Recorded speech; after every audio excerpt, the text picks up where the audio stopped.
Welcome to 69 TV Telugu. నేను జితేంద్ర. బులెటిన్లోకి వెళ్లే ముందు హెడ్లైన్స్ చూద్దాం.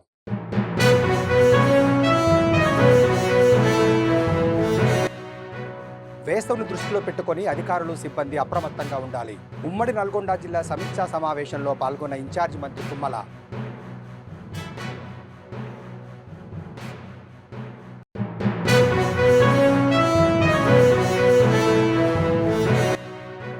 లో వోల్టేజ్ సమస్యతో వ్యవసాయ మోటార్లు కాలిపోతున్నాయని రైతుల ఆవేదన. ప్రభుత్వం స్పందించి సాగునీటిని అందించాలని కోరుతున్న యాదాద్రి జిల్లా రైతులు.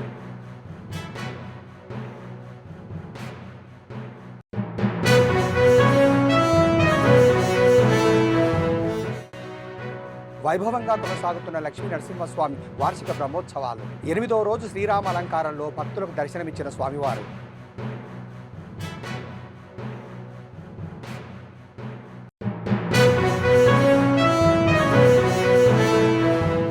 ఉమ్మడి నల్గొండ జిల్లా సమీక్షా సమావేశంలో జిల్లా ఇన్ఛార్జి మంత్రి తుమ్మల నాగేశ్వరరావు పాల్గొన్నారు. జిల్లా మంత్రి కోమటిరెడ్డి వెంకటరెడ్డి, శాసనమండలి చైర్మన్ గుత్తా సుఖేందర్ రెడ్డి ముఖ్య అతిథిగా హాజరయ్యారు. ఈ సమావేశంలో నల్గొండ, సూర్యాపేట, యాదాద్రి, భువనగిరి జిల్లాల పరిధిలో తాగునీరు, సాగునీరు, విద్యుత్ సరఫరాపై ప్రధానంగా చర్చించారు. వేసవిని దృష్టిలో పెట్టుకొని అధికారులు, సిబ్బంది అప్రమత్తంగా ఉండాలని సూచించారు.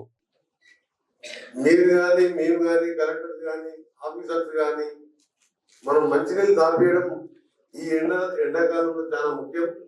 దాని మీద అలాగే ఎలక్ట్రిసిటీ లో వోల్టేజ్ మీద ఎంత ట్రాన్స్ఫార్మర్ ఇచ్చినా ప్రతి ఇంట్లో ఏసీ పెట్టడం కానీ, ఫ్యాన్లు నడవడం కానీ, ఎండాకాలం ఇంకా విపరీత లోడ్ పెరుగుతుంది. ఈ రెండు సమస్యలు మెయిన్ గా తెలుసుకోవడానికి ఇన్ఛార్జ్ మినిస్టర్ గారు పెట్టిండ్రు.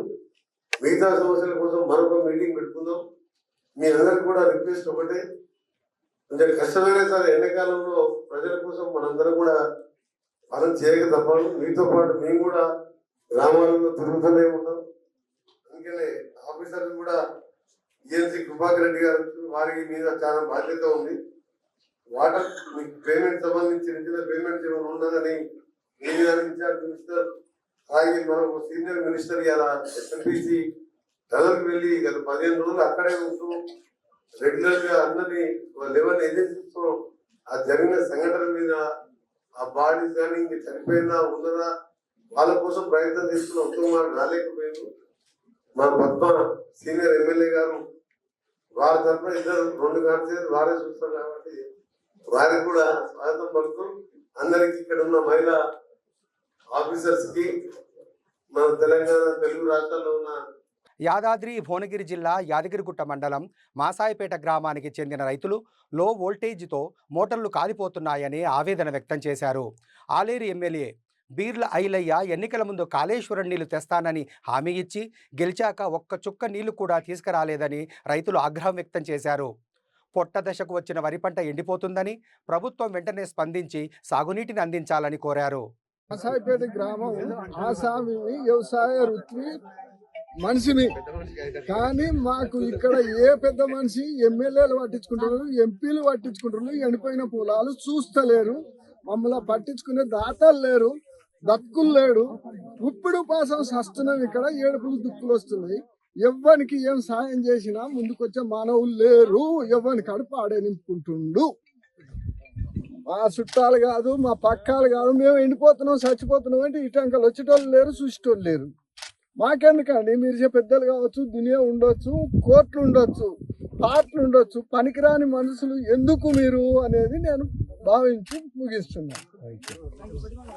విశాఖ చిల్డ్రన్ థియేటర్లో మహిళా దినోత్సవ వేడుకలు ఘనంగా నిర్వహించారు. ఈ సందర్భంగా మంత్రి డోలా వీరాంజనేయులు మహిళలకు ద్విచక్ర వాహనాలను, ఎలక్ట్రికల్ ఆటోలను పంపిణీ చేశారు.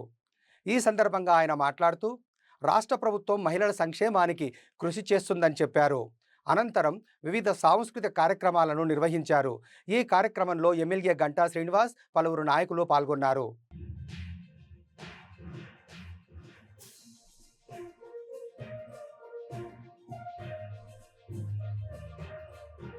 పెద్దపల్లి జిల్లా మంథనిలోని ధనలక్ష్మి జ్యువెలర్ షాప్ యజమానులు పరారయ్యారు.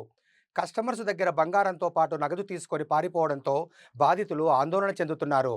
మహారాష్ట్రకు చెందిన బంగారు నగల వ్యాపారి సీతారాం, ఆయన ఇద్దరు కుమారులు ప్రవీణ్, ప్రశాంతులు గత 30 సంవత్సరాలుగా మంథనిలో బంగారు నగల వ్యాపారం చేస్తున్నారు. మంథనితో పాటు చుట్టుపక్కల గ్రామాలకు చెందిన చాలామంది నగల తయారీకి ఆర్డర్స్ ఇచ్చారు. షాప్ యజమానులు వారికున్న పరిచయాలతో ప్రజలను నమ్మించి అప్పులు కూడా చేశారు. ప్రయాగ్రాజ్ కుంభమేళాకు వెళ్ళినట్టు ప్రచారం జరిగినప్పటికీ వారం రోజులైనా తిరిగి రాకపోవడం, వారి ఫోన్స్ స్విచ్ ఆఫ్ చేసి ఉండడంతో బాధితులంతా మోసపోయామని గమనించి ఆందోళనతో పోలీసులను ఆశ్రయించారు.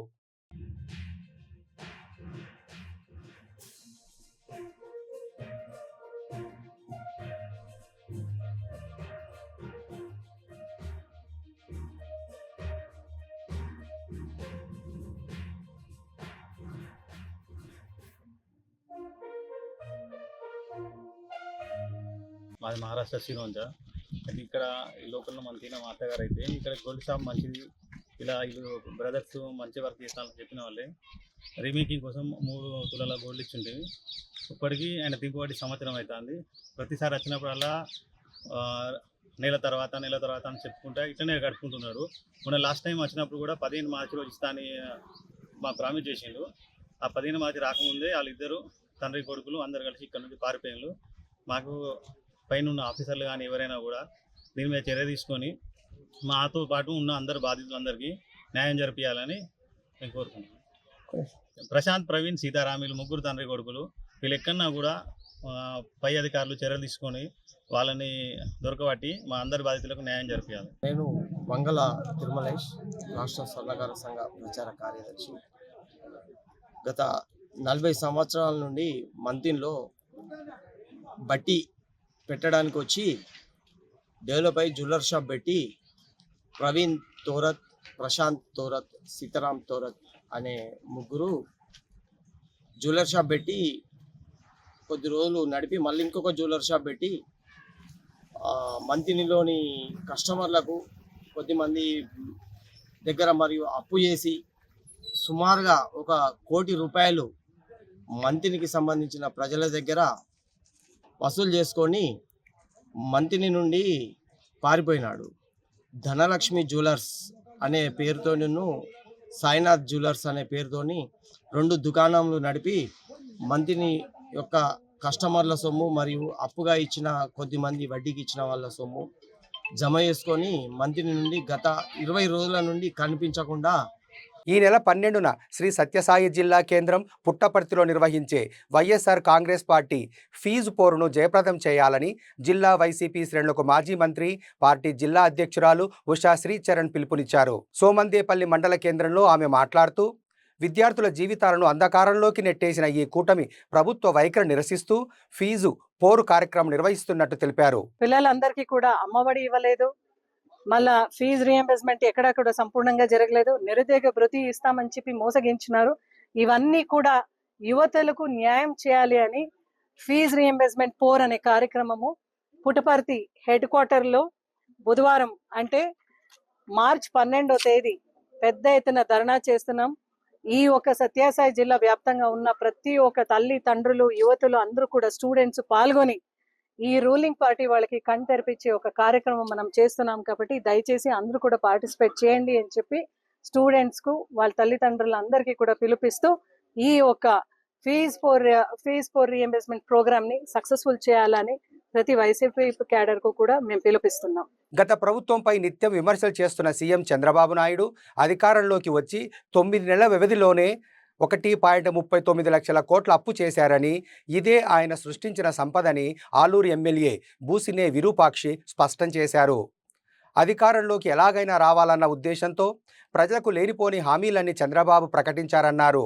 ఇప్పుడేమో నిధులు లేవంటూ గత ప్రభుత్వంపై నిందలు వేస్తున్నారని ఆరోపించారు. ఇది ప్రజలను మోసం చేయడం కాదా అని ఆయన ప్రశ్నించారు. ఎందుకంటే మీరు అన్నారు 20 లక్షల ఉద్యోగాలు ఇస్తామన్నారు, లేదంటే నిరుద్యోగ భృతి అన్నారు. ఎడన్నా యువతకి ఎడన్నా 1 రూపాయి అన్నా బడ్జెట్లో కేటాయించినారా? డిఎస్సికి తొలి సంతకం పెట్టినారు ముఖ్యమంత్రి, స్వయాన ముఖ్యమంత్రి. పోనీ 9 నెలలు అయింది, దాని ప్రస్తావన ఏడన్నా ఉందా? వసతి దీవెన పిల్లలు చాలా మంది ఫీజులు కట్టలేకపోతే టీసీలు ఇచ్చి పంపిస్తున్నారు. మీకు విద్యార్థులు అంటే అసలు పేద విద్యార్థులు అంటే లెక్కలేదు. మీకు ఎందుకంటే ఇప్పుడు చైతన్య కాలేజీలో వాళ్ళతో ఇప్పుడు అక్కడ పోతే ఫీజులు కట్టేది మీకు 20 లక్షల ఉద్యోగాల్లో ఒక సంవత్సరం అయిపోయింది కదా. పవన్ కళ్యాణ్ మన లోకేష్ గారు 2025 ఖచ్చితంగా మా జాబ్ క్యాలెండర్ చేస్తామని చెప్పినారు. ఇది 2025 వచ్చి 3వ నెల.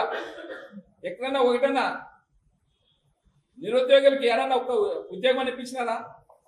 గవర్నర్ గారితో అబద్ధాలు చెప్పి 4.5 లక్షల ఉద్యోగాలు ఇచ్చామని చెప్తారు. ఎక్కడ మా వాళ్ళు నిలదీసి ఏమన్నారు, మా శాసనమండలి నిలదీసి ఏమన్నారు, లేదు ఇంకా వస్తే ఇస్తామంటారు. అక్కడేమో ఆయనేమో ఉద్యోగాలు ఇప్పించిన అయిపోయింది, 4.5 లక్షలు వచ్చాయన్నారు. తర్వాత చూస్తే ఏం లేదు. ఆయన లోకేష్ గారు చెప్తున్నాడు 9 నెలల్లో మేము సంక్షేమ పథకాలను ఇచ్చేసినామంటాడు. మీడియా మిత్రులు మీరు ఒకటే చెప్తున్నాను, ఎక్కడైనా ఒక్కరైనా ₹1 సంక్షేమ పథకం వచ్చింది ఎక్కడైనా? ఆయన ఏమో 9 నెలల్లో మేము సంక్షేమ పథకం మొత్తం అందించేసినాం, ప్రజలకి చెప్పిన మాట ప్రకారం ఇచ్చేసినాం అంటున్నాడు ఆయన. ఇది ఎక్కడుంది? ఎంత అబద్ధాలు! ప్రతి నోరు తెలిసే అబద్ధమే వాళ్ళకి. ఎందుకంటే వాళ్ళ మీడియా ఉంది, వాళ్ళు ఏం చెప్పినా దాన్ని వాళ్ళు అబద్ధం చెప్పినా నిజమనే విధంగా చెప్పిందే చెప్పి ఈ బడ్జెట్లో చూడండి మీరే, బడ్జెట్ని ఒక్కోరు విధంగా ప్రచారం చేసినారు. అదేవిధంగా ఇంకోటి ల్యాండ్ టెట్లింగ్, అదైతే చాలా ప్రచారం అంటే అట్లా దుష్ప్రచారం కాదు. అది ఎక్కడ మీరు దాన్ని ల్యాండ్ టైటిలింగ్ బంద్ చేస్తామని సంతకం చేసినాడు సీఎం గారు. ఆయన ప్రమాణ స్వీకారం చేసినాక ఫస్ట్ 2వ సంతకం అదేనేమో ల్యాండ్ టైటిలింగ్ది. ఇప్పుడు రీసర్వ్ ఎందుకు పెట్టినాడు? అది ఎవరు? అది నువ్వు ఎందుకు పెట్టినావు? ల్యాండ్ టైటిలింగ్ అదే కదా. అప్పుడేమో జగన్మోహన్ రెడ్డి చేస్తుంటే మొత్తం భూముల రైతులని జగన్మోహన్ రెడ్డి తీసుకుంటున్నారు. ఇప్పుడు నువ్వు తీసుకుంటున్నావా? ఎందుకు అబద్ధాలు? ప్రతిదీ ఏదైనా అబద్ధమే. నల్గొండ జిల్లా పరిధిలో పొట్టదశకు వచ్చిన వరి పంట పొలాలు ఎండిపోతున్నాయి. దీంతో రైతులు తీవ్ర ఆందోళనలో ఉన్నారు. పానగల్లోని ఉభయ సముద్రం రిజర్వాయర్ కింద D40 కాలువ ద్వారా చివరి ఆయకట్టు వరకు సాగునీరు ఇవ్వాలని సిపిఎం నేత ముదిరెడ్డి సుధాకర్ రెడ్డి డిమాండ్ చేశారు. మాడుగులపల్లి మండలంలోని ఇందుగుల పరిధిలో మలపరాజుగూడెంలో ఎండిపోయిన వరి పొలాలను సిపిఎం నేతలు పరిశీలించారు. చివరి ఆయకట్టు వరకు నీరు అందించి పంటలను కాపాడాలని ఆయన డిమాండ్ చేశారు. D40 కెనాల్ కింద మేము తొలుత మాడుపల్లి బాగానే ముందస్తుగా ఇది నవంబరు డిసెంబర్ వరకు నీళ్లు బాగానే వచ్చినాయి, జనవరిలో కూడా వచ్చినాయి. ఇప్పుడు తీరా కొసకొచ్చేసరికినే మన తిప్పర్తి నకరికల్ రోడ్డు దాటి యువతలకు రాకుండా పోతున్నాయి. ముందున్న రైతులే మొత్తం అక్రమంగా కూడా, సరే వాళ్ళు కూడా రైతులు మాత్రం తీసుకుపోయేది నీళ్ళకే గాని పైనుంచి నీళ్లు మరిన్ని ఇచ్చి కింది స్థాయి వరకు అందరికి కొసకున్న రైతులందరికీ నీరు అందించేలాగా కృషి చేయాలని మన డిపార్ట్మెంట్ వారిని కోరుకుంటున్నాం. ఎన్ని ఎకరాలు? 4.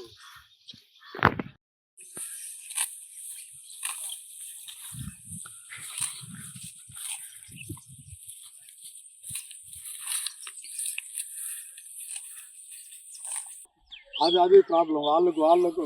తర్వాత సీచేతండి ఒకటి, సీచేతండి ఒకటి. ఇక ఇంతవరకు మీరు ఈ పంటలు రక్షిస్తే మీ కృషిని మేము ఎప్పుడైనా సాగిస్తుంది తప్ప తెచ్చుకో, లేకపోతే మాత్రం చాలా ఆరిపోయేటట్టు పరిస్థితి. లోని D40 డిస్ట్రిబ్యూటర్ ద్వారా ఆయకట్టు చివరి వరకు నీరు అందించడానికి తీవ్ర ప్రయత్నం చేసిన ఫలితంగా అధికారులు ఇచ్చారు. నీరు వస్తాయి కదా అనే నమ్మకంతో ఈ గ్రామాల రైతాంగం, ముఖ్యంగా ఒక 10 కిలోమీటర్ల పరిధిలోని రైతాంగం ఆ నమ్మకంతో పొలాలు నాటుబెట్టుకున్నారు. చివరికి ఒక్కొక్క ఎకరం మీద 20,000కు పైగా పెట్టుబడి పెట్టి పొలాలు నాటుబెట్టుకున్నారు. కానీ చివరి వరకు పొట్ట దశకు వచ్చిన ఇప్పుడు పొలాలు, కానీ నీళ్లు రాకపోవడంతో అన్ని ఎండిపోయే పరిస్థితి, చివరికి గొర్రెలకో బర్రెలకో ఇచ్చే పరిస్థితి వచ్చింది. అందుకనే దీని ద్వారా తీవ్రంగా రైతాంగం నష్టపోయే ప్రమాదం ఉంది. అందుకనే వెంటనే ప్రభుత్వం, అధికార యంత్రాంగం యుద్ధ ప్రాతిపదికన ఈ 10 కిలోమీటర్ల పరిధిలో వరకు నీరు 2 దశలుగా ఇచ్చి 2 వారాలుగా ఇస్తే ఈ పంట మొత్తం రక్షించబడి రైతాంగం నష్టపోకుంటుంటారు. వెంటనే ఈ నీరు ఇవ్వాలని డిమాండ్ చేస్తున్నాం. ఇప్పటికే అధికార యంత్రాంగం దృష్టికి తీసుకుపోయాం, కానీ ఇప్పటి వరకు కూడా చలనం లేదు. ఈ నీళ్లని ఒక పొదుపుగా డిజైన్ డిశ్చార్జ్ ప్రకారం 300 క్యూసెక్కుల నీరు D40కి వదిలితే చివరి వరకు వెళ్తాయి. తద్వారా ఈ పొలాలు రక్షించబడి ఈ కారు చివరి రైతాంగం నష్టపోకుంటుంటారు. కాబట్టి వెంటనే నీరు 2 దశలుగా ఇవ్వాలని డిమాండ్ చేస్తారు. పౌరసత్వం విషయంలో వివాదాన్ని ఎదుర్కొంటూ రాజకీయాలకు కాస్త దూరంగా ఉంటున్న వేములవాడ మాజీ ఎమ్మెల్యే చెన్నమనేని రమేష్ బాబు వేములవాడ రాజన్నను దర్శించుకున్నారు. రాజన్న దర్శనం అనంతరం స్థానిక ఉడిపి హోటల్లో భార్య, కూతురు సంగీత, కాబోయే అల్లుడు మార్క్, కొడుకు లలిత్తో కలిసి సందడి చేశారు. ఈ సందర్భంగా ఆయన మాట్లాడుతూ వేములవాడతో తనకు ప్రత్యేక అనుబంధం ఉందని, తండ్రి రాజేశ్వరరావు వేములవాడ, సిరిసిల్ల నియోజకవర్గాలకు 50 సంవత్సరాలుగా ఎనలేని సేవలు చేశారని, తాను సైతం వేములవాడ నియోజకవర్గానికి 10 సంవత్సరాలుగా ప్రాతినిధ్యం వహించి అభివృద్ధి చేశానని గుర్తు చేశారు. తాను ఎప్పటికీ ప్రత్యక్ష రాజకీయాల్లో ఉంటూ ఈ ప్రాంత ప్రజలకు సేవ చేస్తానని తెలిపారు.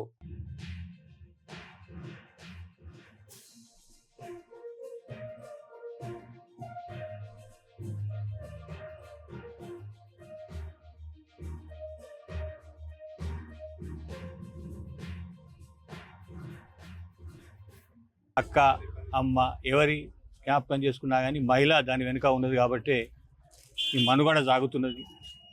అమ్మవారు దయ అందరి మీద ఉండాలి అని మొక్కుకోవడం జరిగింది. ఈ వేములవాడ నాకు కన్నతల్లి లాంటిది. ఎందుకంటే మా అమ్మ పుట్టింది వేములవాడలో. కాబట్టి ఈ కన్నతల్లి దగ్గర ఉన్నటువంటి మేమందరం కూడా ఇక్కడ ఉన్నటువంటి మా శ్రేయోభిలాషులు, మిత్రులు, ఈ ఎడ్యుకేషన్, ఈ షాప్, ఇది ఇదంతా కూడా వేములవాడ మట్టి మనుషులం. మేము రాజకీయాలు, పార్టీలు తర్వాత వస్తాయి. మొదలు మట్టి మనుషులం, వేములవాడ మట్టి మనుషులం.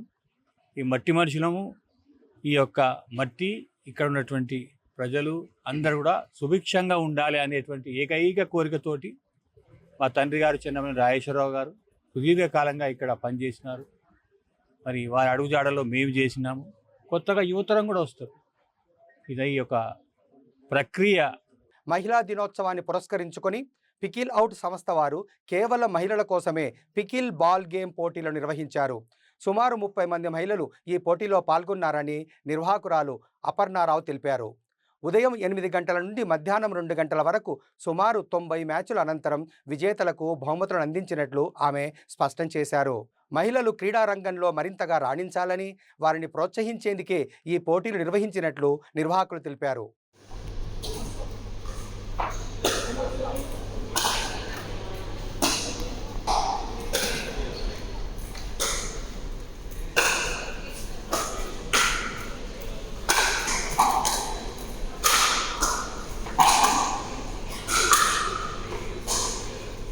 హాయ్, నా పేరు నిహారిక పరమాత్ముని.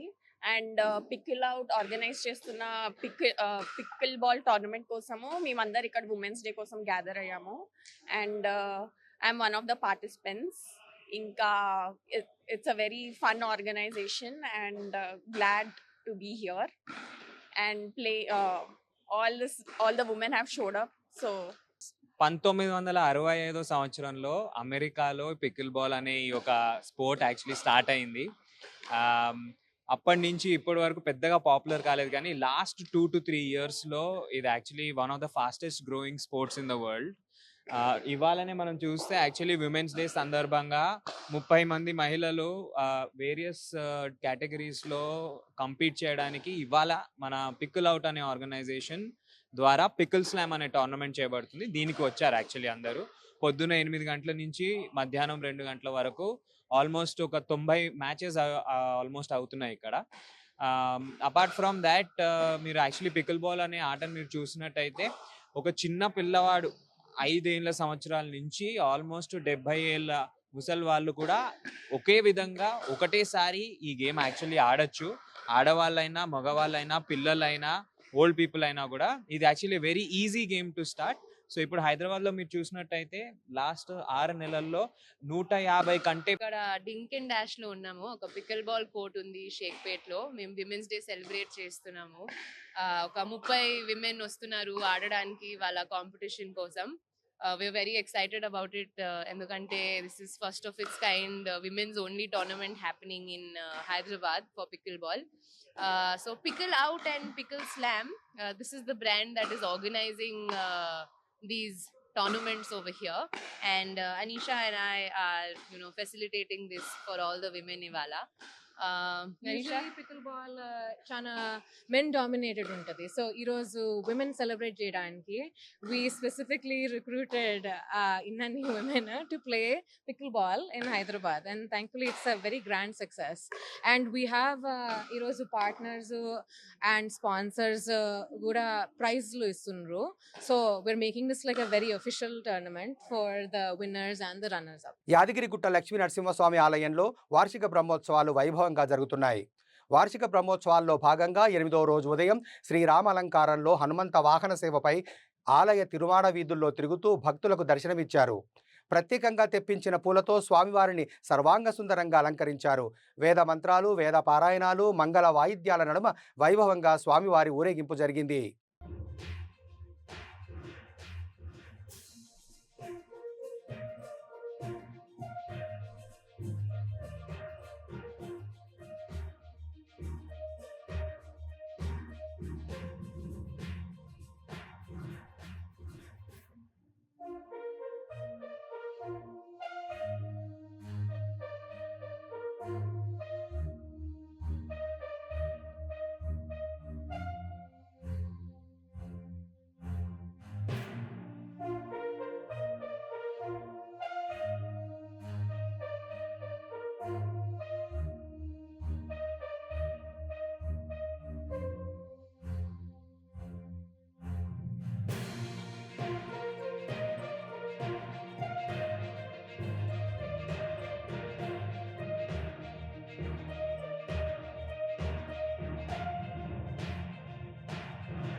బులెటిన్ ముగించే ముందు హెడ్లైన్స్ మరోసారి.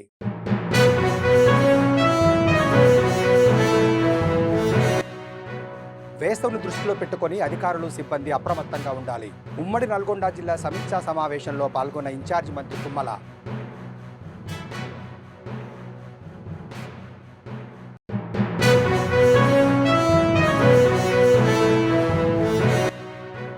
లో వోల్టేజ్ సమస్యతో వ్యవసాయ మోటార్లు కాలిపోతున్నాయని రైతుల ఆవేదన. ప్రభుత్వం స్పందించి సాగునీటిని అందించాలని కోరుతున్న యాదాద్రి జిల్లా రైతులు.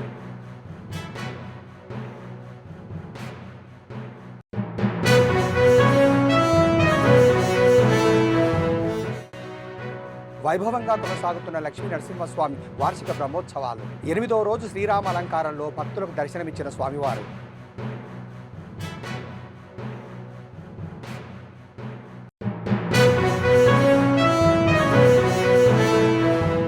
మరిన్ని అప్డేట్స్ కోసం చూస్తూనే ఉండండి 69 టీవీ తెలుగు.